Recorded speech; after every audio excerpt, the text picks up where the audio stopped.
Hey, send university. And to be a yes, much money but temper, I'm young chain.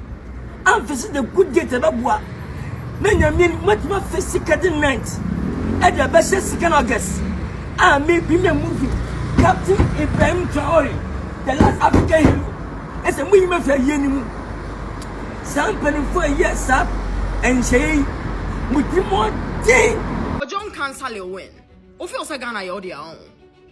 I didn't say no. What kind of nonsense is that? That the Lumba more tough for me than the candle night. I 2nd of August. What's the day? O samai or more share sad date. No sama or moment yamina. Oh, that day need a movie premiere. And I did. Are you? Is everything okay with you? Ghana for mabunko to be a pomuni na macho. Ghana for me the onyankopon din sramo me pomacho Ghana for.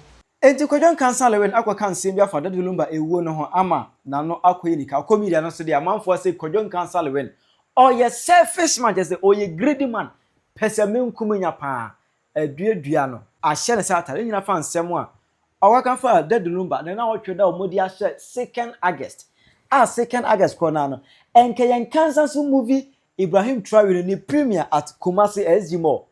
On that issue no Kwadwo Nkansah Lilwin abebo na adwa kire busuafo no say Ebuzafo na sheda eno mo pese mo sabotage the movie no eno date on last year say or the premiere movie no eno so we afon so de Lumba ena o shoulda aba be she na zema Kwadwo Nkansah Lilwin ebe kan no o comedy no so the amanfo e twena bo so Troublɛ Carlos any other tiktokers adwene conversation na omo aba can be actually na Nkansah so a clash with Sheldon any other people on the app aha Penyah Block Media mesra say ni die mo obey like video no and ma subscribe button and subscribe click the notification and latest update na ba chere wa adwen dey ma me e wo comment section mesra so baswa no ahye no from so anya bi ahye enti Saturday na me say that Lumba ewu pe asme boy me tirum say eh Kwadwo Nkansah ewu ni nyina say the movie yes say wa bo ka over $1 million Captain Ibrahim Traore the last African hero Never.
Whoa! I'm sorry. Yeah, yeah.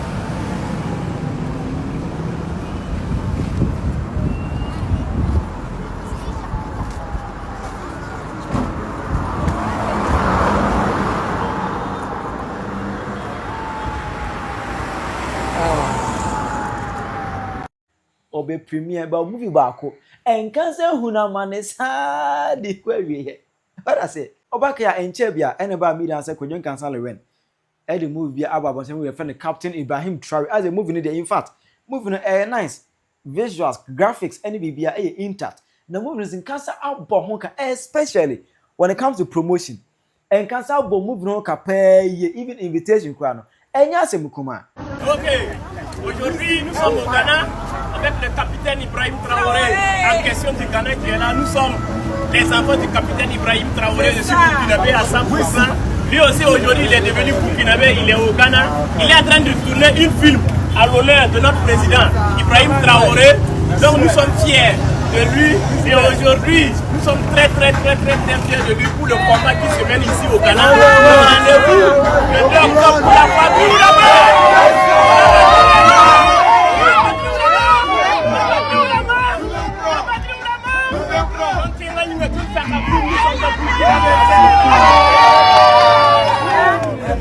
Okay. Adofo media Movie Captain Ibrahim Traore, the last African hero. Only to you, my quite the we are here, a 20 baby.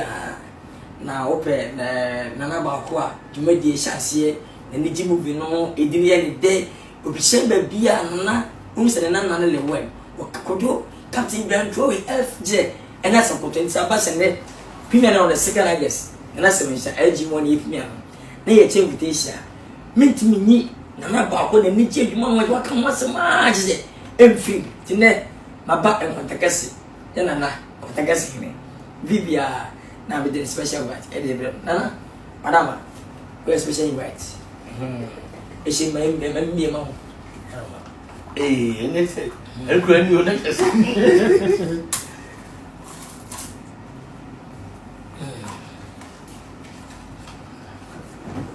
Hey, that's you. I feel broken. Now, watch out, maybe you contact us. My did na the captain trial. Free Yakwabre. No, you got my dear back home. My chef Yakwabre, I'm not casting to my any gun. That's you. I feel going to cheer. Tell you now. I'm glad you feel. I'm glad you bound China. My book of Christianity. Books, and it's a captain, them drawing.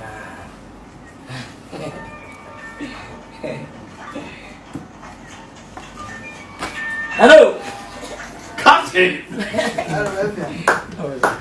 What I say? Emma, even while your textbooks at the school for equal go primary JHS for no.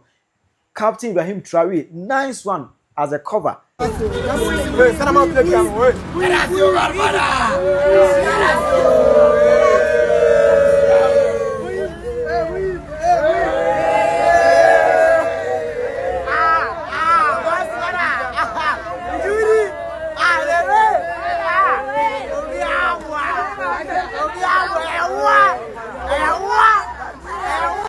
Just Nkansah bo movie ne ho ka promotion de Nkansah bo ho ka e ma na say ko be ala sports stadium ho no kura no ino ko sell ho e ma je say edom no e kire so e wo ho no say Nkansah e bo no mo di bia say ka movie no the premier no de e be ye fair obetmanya edom abeta na chi at the premier day na movie no etimi aye kra be hwe na Nkansah e wo so e promote na be say e ho na bibia betwam agrada de nka baje trend no e say one ne na wrestling and some no ebeje trend no eboso every mua na we so abeje trend no just say Nkansah move akopes of premium promotion ekoso na attack bebrebe na eba be say we as na go ema even bigger quiz kura be ebeto kumasefo ho ebeje trend no enti Nkansah share 2nd August 2025 meme dey dey animu ye echinachi ye meme dey dey animu ye 2nd August and what share senka or be any movie ni premiere e wo kumase first premiere e be kumase as you more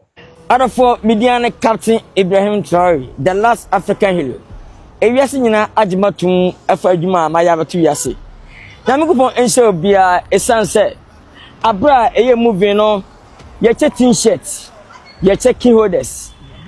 E che na bebe na ya na me ya jana enkran menua mankran ememma nkumankuma no mo be t-shirt na me wo kire basa enkran t-shirt nim keywords no akwa ntimi nya bisa se unika unifie ebedo isu keyword atano so akesa kese nkwan emma me de kato kaso amene makoye Captain Ibrahim book exercise book akwa betimi ede asua de itina me kase afa na ababaduru Captain Ibrahim Traore no ya ni books ede aba books ni wo hwe akire so a the Great Man International School so egwache Wizi Babe Studio so egwache Chakwana Jana Kuskuman.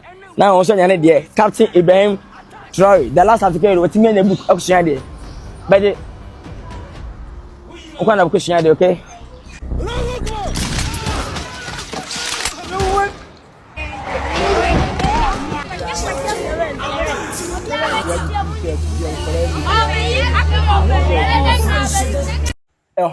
And say movie no the first premiere ebebaso.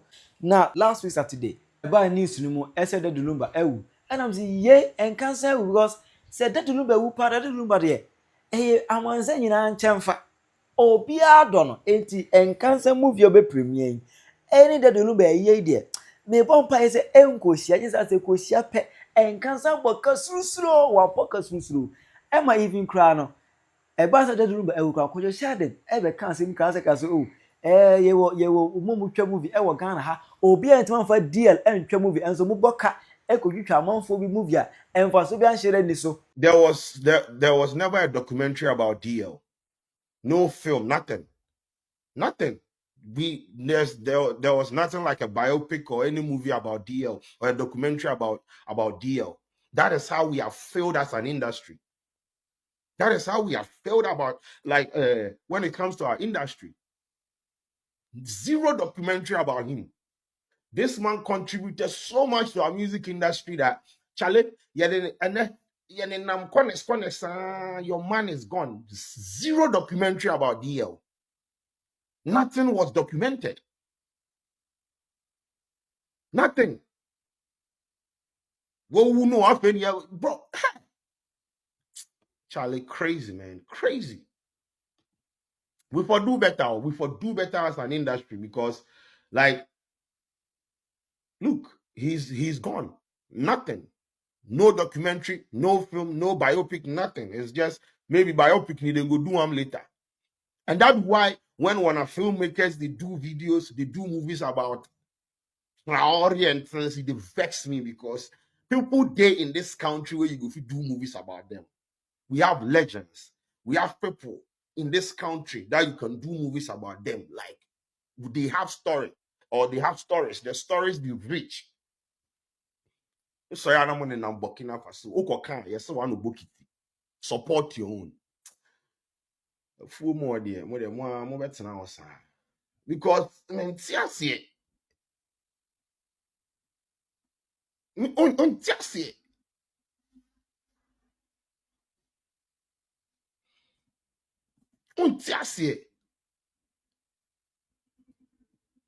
No sense. Jimmy na ni editi kromo anom.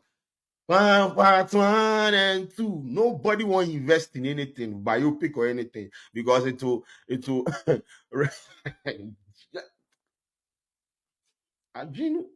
oh, anyway, enjoy, bro. Have fun.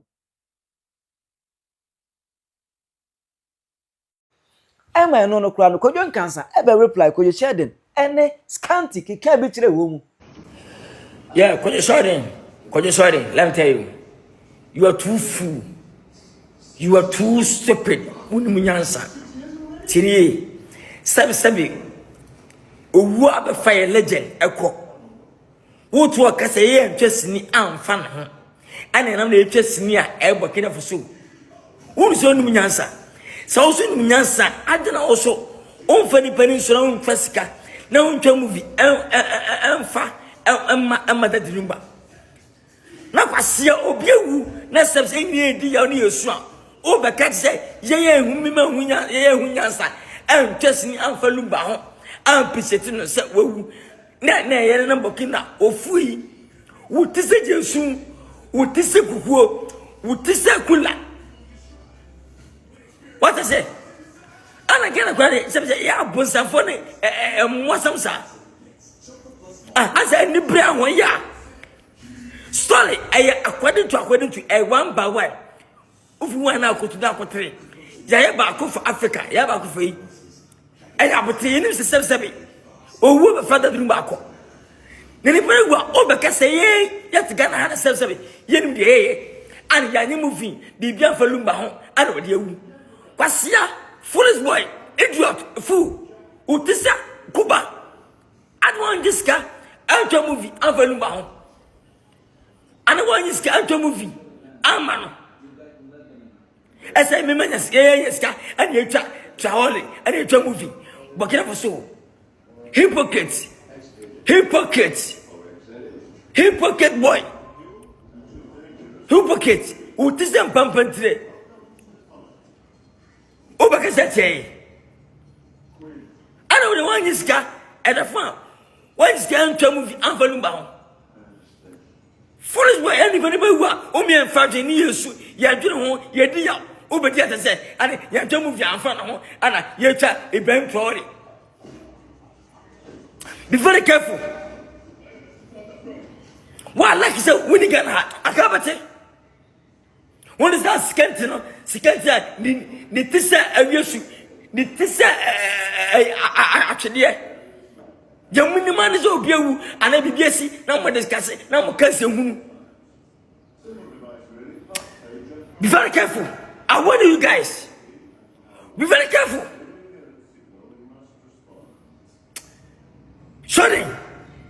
Kwadwo Sheldon. Enso nyanfa na ma wi. Idiot. Nwanya fe.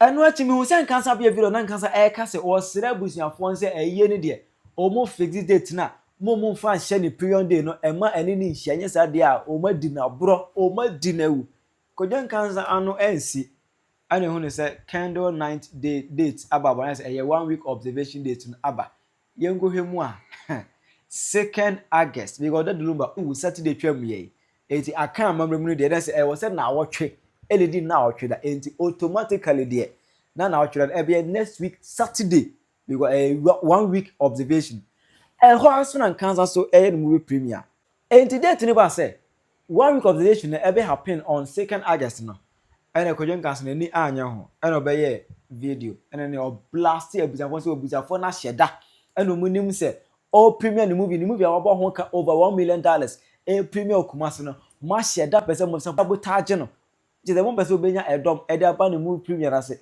ana mo de Lumba ena otwe da abese obi ma hyeda Nkansah peke kan na weche ebuzafo no ene mpanifo etena ase here this arrangement.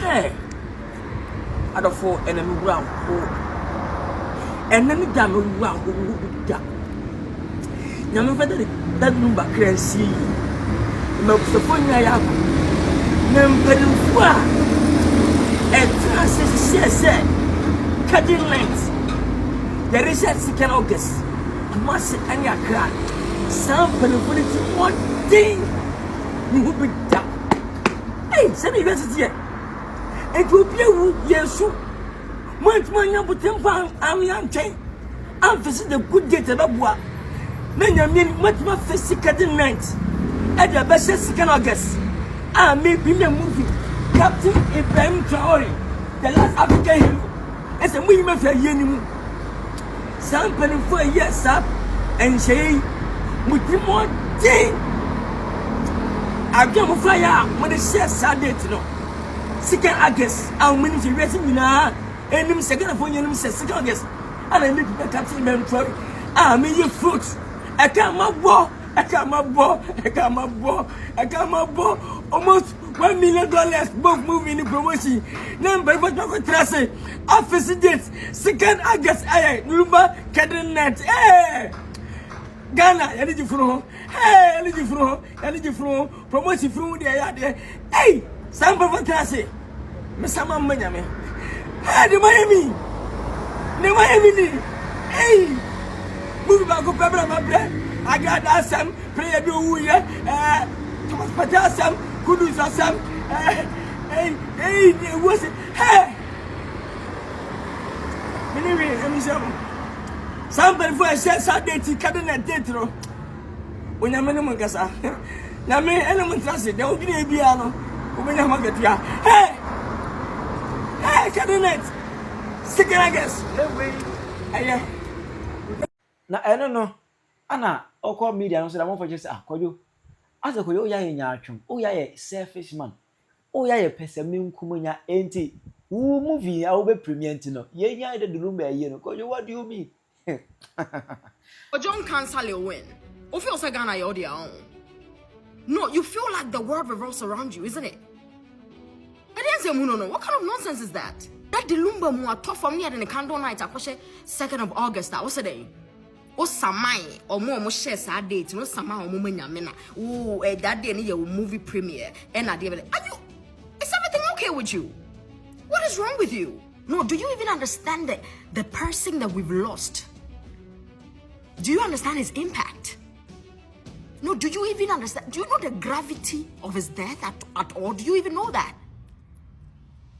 Did you even consider like that Lilwin. Lilwin. Somebody will put you in your place one day. What is wrong with you? Daddy Lumba. Oh, no, plan I see your team credit. I declare what holiday be cramano. Una city. Woo movie premiered. Listen, I don't want to rubbish your hard work because I know you've put a lot in that. A lot has gone into that. Into my person, not rubbish, but you don't also rubbish somebody's Daddy Lumba more. And then I also what for red and is everything okay upstairs? And then I also watch this. You know better that Lumba crazy. Mopsoponia Number and said cutting length. There is a second August. Must and your crack. Some people put it one thing. We would be done. Hey, send me this yet. It would be a yes. Much more number 10 pounds. I'm young. I'm facing the good get of work. Then you mean much more physical. Night at the best second August. I may be a movie. Captain Ibrahim Traore, the last African, as a woman for a union. Somebody for a year, sir, and say, with him one day. I don't fire when the share Sunday to know. Second August, I'm winning to racing now, and him second of one, second August.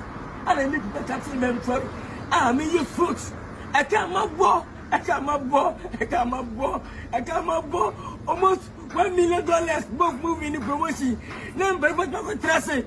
Office date, 2nd August, Lumba, Cadenet, Ghana, energy from, energy from, promotion from the hey, somebody trust it. Miss Samman, I'm a trouble colors as well in Simbi. I bet you Kwadwo Nkansah will be Penyah no. Ghana for mabunko tudwe epamunyi na amachaw Ghana for mede onyankopon din sramo lepamachaw Ghana for mediki abunko tudwe ansa na mene mo baba bekasa enti mabunko tudwe afi na mebefa phone no magina so no makasa mede nyankopon din sramo asma mebeka no muntie mame Ghana for mepamachaw why ai se mahunu ka we se enenam krom kaye wo yi me sure se mahunu se enenam krom Lilwin Muamani tua wodi movie bia bana so boka wo ho pa na wasa so akwa draw kan ho de ni pictures ni na tale ho saa kan no saa pa eni ka bi obene se bia ni asem nenam enti me pamachaw efri neko uhu ka we se wo krom na se ono ba nenam me pa chaw twe ho fri ka no ho se woni ne be bompu ni mpu na si fri ka ni dwane kra kri o twam wianse na okotena wo kam wani bo ka na so adwane and last so me pamachaw movie no de aba no Ibrahim Traore movie no monya ne ntam na munko hwebi ne yenya ne anyika ne mfiri krom nim because ka we be ne na nam hono ma ahwa ye ntia sempa because aka we no me mpesa me ka asem because asem ne ya ye fine ahwa be ka asem tata ne dodo so ati ase ye mpesa ye beti asem fufuro bi abiem te pamachaw mu hwe movie ne ntam ne anyika ne mfiri krom Chire wa adwene mame e wo comment section aha Penyah Block Media